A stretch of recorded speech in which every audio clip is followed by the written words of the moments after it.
O presidente Jair Bolsonaro participa hoje da Marcha para Jesus em Balneário Camboriú, Santa Catarina. Ao desembarcar no aeroporto de Navegantes, o presidente foi recebido por uma multidão vestida de verde e amarelo. Bolsonaro cumprimentou os cidadãos, acompanhado por ministros e também pelo empresário Luciano Hang.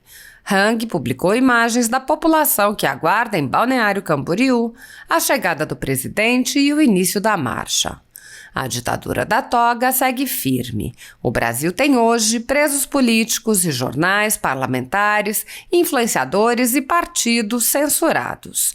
A Folha Política tem toda a sua receita, gerada desde 1º de julho de 2021, confiscada por uma canetada do ministro Luiz Felipe Salomão, ex-corregedor do TSE, com o aplauso e o respaldo dos ministros Luiz Roberto Barroso e Alexandre de Moraes. Além disso, todas as receitas futuras do jornal obtidas por meio do YouTube estão previamente bloqueadas. Há mais de 11 meses, todos os rendimentos do jornal estão sendo retidos sem justificativa jurídica. Anteriormente, a Folha Política teve sua sede invadida e todos os seus equipamentos apreendidos a mando do ministro Alexandre de Moraes. Mesmo assim, a equipe continuou trabalhando como sempre, de domingo a domingo, dia ou noite, para trazer informação sobre os 3 poderes e romper a espiral do silêncio imposta pela velha imprensa, levando informação de qualidade para todos os cidadãos e defendendo os valores, as pessoas e os fatos excluídos pelo mainstream, como o conservadorismo e as propostas de cidadãos e políticos de direita. Se você apoia o trabalho da Folha Política e pode ajudar a evitar que o jornal seja fechado pela ausência de recursos para manter sua estrutura, cumprir seus compromissos financeiros e pagar seus colaboradores, doe por meio do Pix, cujo QR Code está visível na tela, ou por meio do código ajude@folhapolitica.org. Caso não utilize Pix, há a opção de transferência bancária para a conta da empresa Raposo Fernandes, disponível na descrição deste vídeo e no comentário fixado no topo. A Folha Política atua quebrando barreiras do monopólio da informação há 10 anos e, com sua ajuda, poderá se manter firme e continuar a exercer o seu trabalho. Pix ajude@folhapolitica.org. Assista!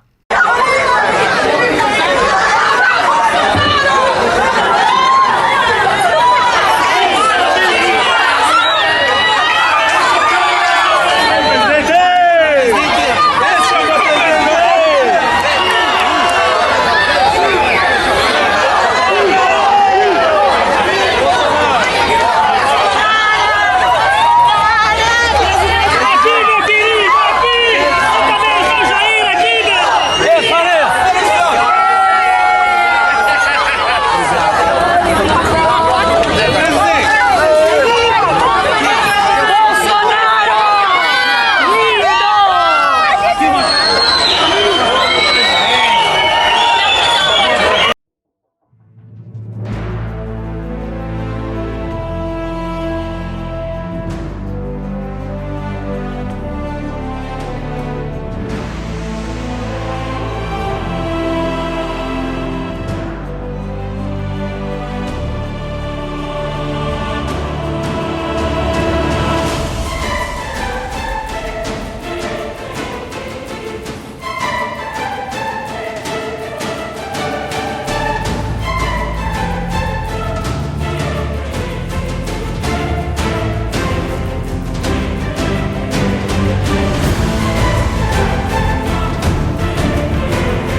Ministro da Educação baixa uma portaria, ministro do Trabalho baixa uma portaria.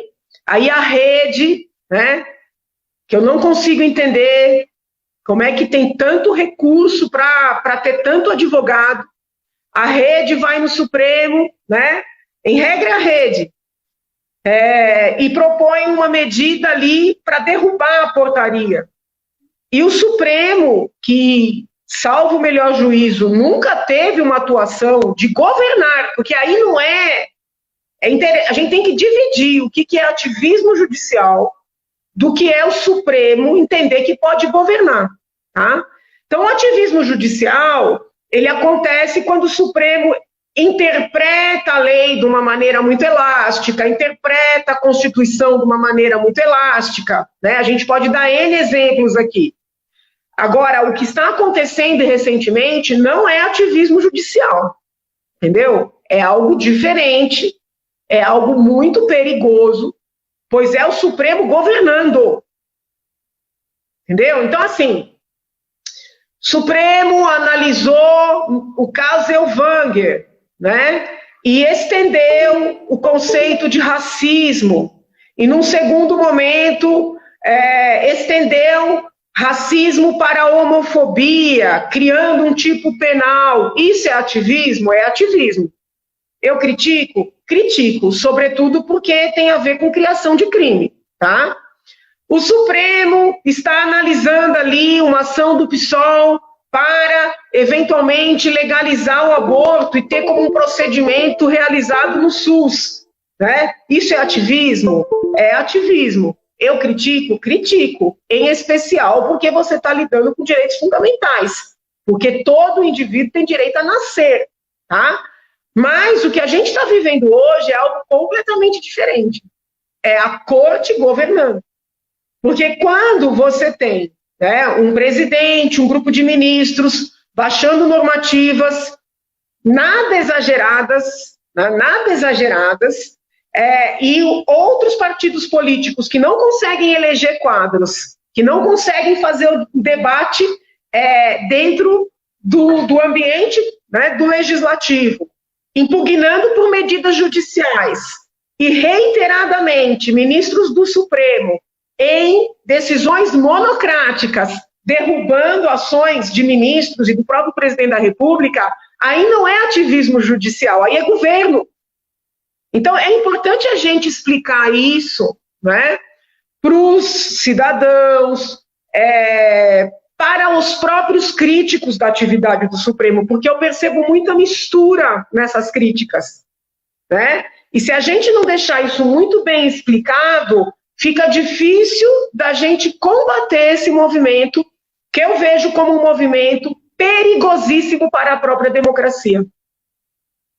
Né? Veja aqui no estado de São Paulo, por exemplo. Existem algumas situações em que parlamentares vão ao Tribunal de Justiça, seja para questionar aprovações no âmbito da Assembleia, alguns questionam modalidades de votação, houve decisões do TJ que eu já critiquei por entender que eram, vamos dizer assim, alguma modalidade de interferência na atividade do Legislativo, porém, né, não existe uma situação do TJ que se equipare à atividade do Supremo. É muito comum o TJ dizer, olha, isso é do âmbito do Legislativo, quando encerrar a discussão lá, eventualmente podemos avaliar, num caso concreto, a incidência da lei. Não existe essa gana, né, do TJ governar São Paulo. Quantas vezes a oposição questionou um ato de um governador aqui de São Paulo, situações que eu mesma, vamos dizer assim, era contrária à decisão do governador. Como sou, né, sou muito crítica às muitas decisões que o João Dória tomou aí ao longo do seu mandato, e o Rodrigo Garcia vem seguindo igual, né? Eu sou muito crítica, mas o TJ tem esse cuidado, né, de não governar, vamos dizer assim, no lugar de quem foi eleito governador, de quem foi eleito deputado, e o Supremo não está tomando esse mesmo cuidado. Penso eu que isso esteja acontecendo por ser um governo de direita, um governo Bolsonaro, né? E é muito evidente que o Bolsonaro é persona não grata ali dos ministros, porque não aconteceu isso no governo Temer, não aconteceu isso no governo Dilma, não aconteceu isso no governo Lula, né? E eu acredito, obviamente, que se eventualmente o ex-presidente vier a ser eleito, que não é impossível, é bom que os direitistas estejam conscientes disso, que se o ex-presidente Lula for eleito, o Supremo não vai proceder dessa forma. Eu acredito que isso não vai acontecer. Então, a gente tem que olhar para o que está acontecendo no país, né? Não tem precedentes, não tem precedentes.